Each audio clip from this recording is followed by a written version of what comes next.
श्राद्ध विशेषांक में जानिए हर प्रश्नों के उत्तर। श्राद्ध क्यों करें? गरुड़ पुराण में आता है कि समयानुसार श्राद्ध करने से कुल में कोई दुखी नहीं रहता। पितरों की पूजा करके मनुष्य आयु, पुत्र, यश, स्वर्ग, कीर्ति, पुष्टि, बल, श्री, पशुधन, सुख, धन और धान्य प्राप्त करता है। हारीत स्मृति में लिखा है, न तत्र वीरा जायन्ते नारोग्यं न शतायुषा न च श्रेयोधिगच्छन्ति यत्र श्राद्धं विवर्जितम्। जिनके घर में श्राद्ध नहीं होता उनके कुल खानदान में वीर पुत्र उत्पन्न नहीं होते, कोई निरोग नहीं रहता, लंबी आयु नहीं होती और किसी तरह कल्याण नहीं प्राप्त होता, किसी न किसी तरह की झंझट और खटपट बनी रहती है। महर्षि सुमंतु ने कहा, श्राद्ध जैसा कल्याण मार्ग गृहस्थी के लिए और क्या हो सकता है।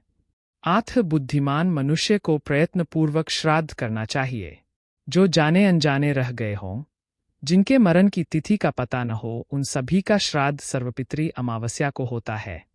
अमावस्या के दिन पितृगण वायुरूप में घर के दरवाजे पर उपस्थित रहते हैं और अपने स्वजनों से श्राद्ध की अभिलाषा करते हैं। जब तक सूर्यास्त नहीं हो जाता, तब तक वे भूख प्यास से व्याकुल होकर वहीं खड़े रहते हैं। सूर्यास्त हो जाने के पश्चात वे निराश होकर दुखित मन से अपने अपने लोकों को चले जाते हैं। आथा अमावस्या के दिन प्रयत्नपूर्वक श्राद्ध अवश्य करना चाहिए। गरुड़ पुराण। श्राद्ध पितृलोक में कैसे पहुंचता है? श्राद्ध के दिनों में मंत्र पढ़कर हाथ में तिल, अक्षत, जल लेकर संकल्प करते हैं तो मंत्र के प्रभाव से पितरों को तृप्ति होती है, उनका अंतःकरण प्रसन्न होता है और कुल खानदान में पवित्र आत्माएं आती है।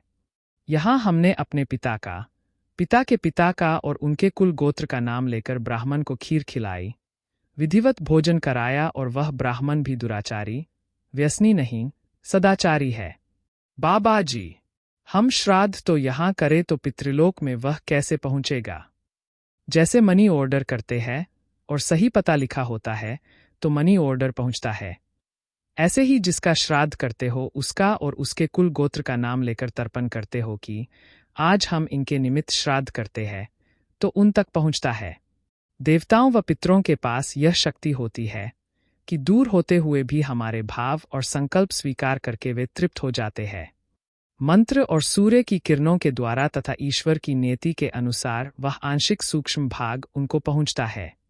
यहाँ खिलाएं और वहाँ कैसे मिलता है? भारत में रुपए जमा करा दे तो अमेरिका में डॉलर और इंग्लैंड में पाउंड होकर मिलते हैं।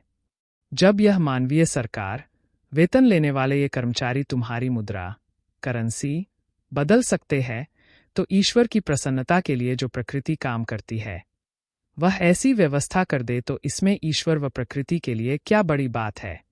आपको इस बात में संदेह नहीं करना चाहिए।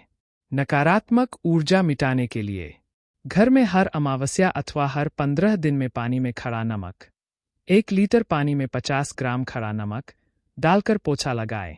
इससे नेगेटिव एनर्जी चली जाएगी। अथवा खड़ा नमक के स्थान पर गौजर्न अर्क भी डाल सकते हैं। जो व्यक्ति अमावस्या को दूसरे का अन्न खाता है, उसका महीने भर का किया हुआ पुण्य दूसरे को, अन्नदाता को, मिल जाता है। अमावस्या के दिन पेड़ पौधों से फूल पत्ते, तिनके आदि नहीं तोड़ने चाहिए, इससे ब्रह्महत्या का पाप लगता है। विष्णु पुराण। अमावस्या के दिन श्रीमद् भगवद गीता का 7वां अध्याय पढ़ें और उस पाठ का पुण्य अपने पितरों को अर्पण करें। सूर्य को अर्घ्य दें और प्रार्थना करें, आज जो मैंने पाठ किया मेरे घर में जो गुजर गए हैं, उनको उसका पुण्य मिल जाए। इससे उनका आशीर्वाद हमें मिलेगा और घर में सुख संपत्ति बहेगी। सर्वपितरी अमावस्या पर श्राद्ध क्यों करना चाहिए? हिंदू धर्म का व्यक्ति अपने जीवित माता पिता की सेवा तो करता ही है, उनके देहावसान के बाद भी उनके कल्याण की भावना करता है एवं उनके अधूरे शुभ कार्यों को पूर्ण करने का प्रयत्न करता है।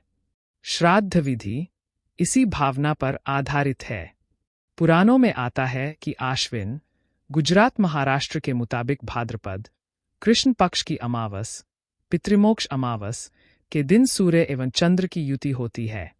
सूर्य कन्या राशि में प्रवेश करता है।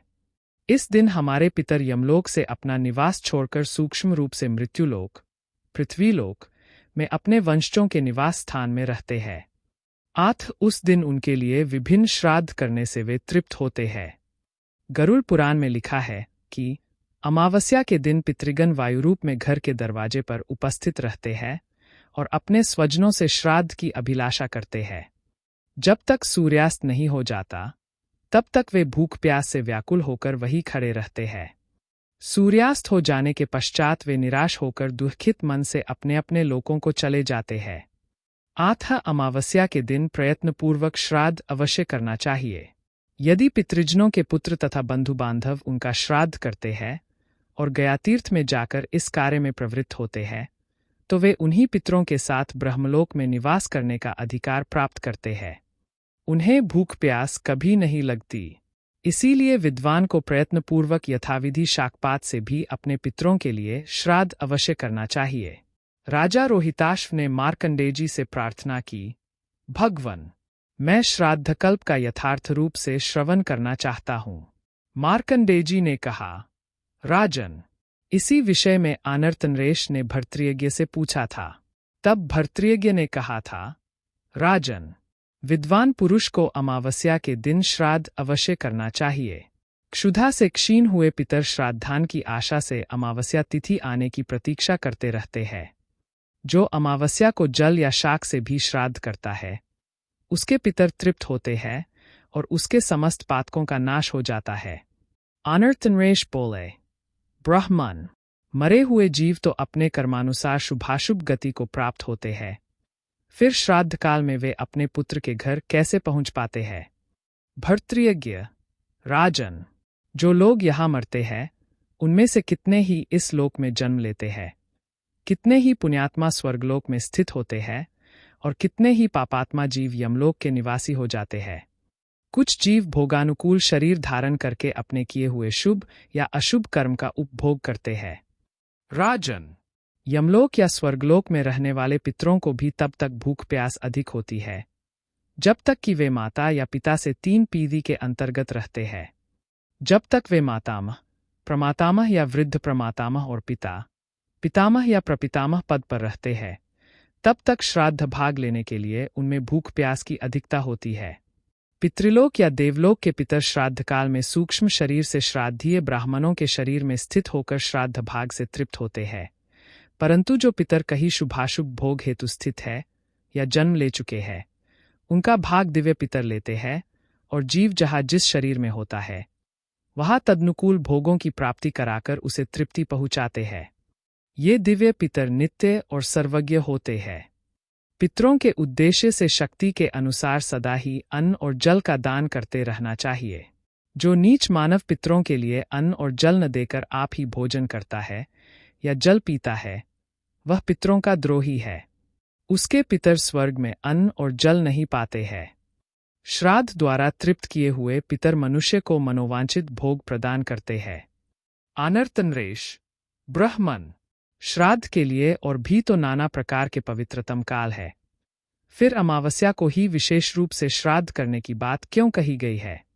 भर्तृयज्ञ, राजन, यह सत्य है कि श्राद्ध के योग्य और भी बहुत से समय है। मनवादी तिथि, युगादि तिथि, संक्रांति काल, व्यतिपात, चंद्रग्रहण तथा सूर्यग्रहण, इन सभी समयों में पितरों की तृप्ति के लिए श्राद्ध करना चाहिए। पुण्यतीर्थ, पुण्य मंदिर, श्राद्धयोग्य ब्राह्मण तथा श्राद्धयोग्य उत्तम पदार्थ प्राप्त होने पर बुद्धिमान पुरुषों को बिना पर्व के भी श्राद्ध करना चाहिए। अमावस्या को विशेष रूप से श्राद्ध करने का आदेश दिया गया है। इसका कारण है कि सूर्य की सहस्रों किरणों में जो सबसे प्रमुख है उसका नाम अमा है। उस अमा नामक प्रधान किरण के तेज से ही सूर्यदेव तीनों लोकों को प्रकाशित करते हैं। उसी अमा में तिथि विशेष को चंद्रदेव निवास करते हैं, इसलिए उसका नाम अमावस्या है। यही कारण है कि अमावस्या प्रत्येक धर्म कार्य के लिए अक्षय फल देने वाली बताई गई है। श्राद्ध कर्म में तो इसका विशेष महत्व है ही। यदि आपको लगता है कि ये सबको सुनना चाहिए तो इस चैनल को अभी सब्सक्राइब करें और सबके साथ शेयर करना भूलें ताकि हमारा प्रयास सार्थक हो सके। आपका बहुत बहुत धन्यवाद।